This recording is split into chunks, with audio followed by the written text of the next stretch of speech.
So recent comments Roman Reigns made on a TikTok is leading people to believe that there's a possibility of the entire bloodline reuniting. So this is from Cage Side Seats, which is an SB Nation blog about, all these kind of, whether it's wrestling, UFC, that kind of stuff.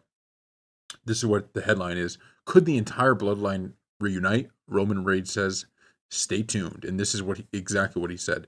That's the aura of the bloodline right there, man. That's why I'm trying to make this thing happen, trying to fix everything, because special things happen when my family's together. Stay tuned. And the interesting part of this is that the bloodline seemingly is a story that will never go away. And I think that for the wrestling business is a great thing.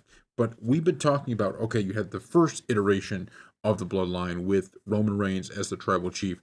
Now we're in the second iteration with Solo, and now you have this other group, right? The Roman Reigns is back, Jey Uso, Jimmy Uso, all these guys, they're all back, and they're going to go head to head.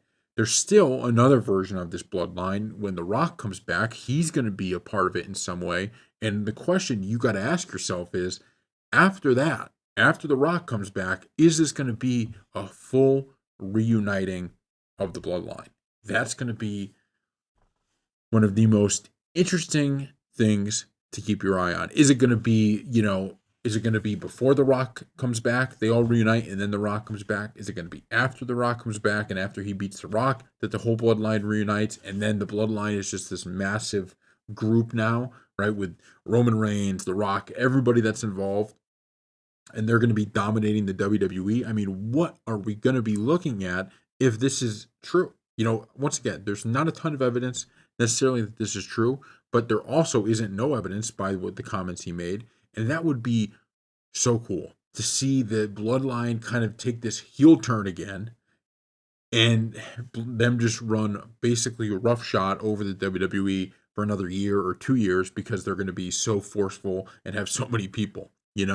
I would love to see that. And I want to go back to one thing that I think is being missed in this whole storyline with the bloodline, and now that we got two of them, is, the Solo, when this was like, was this right after?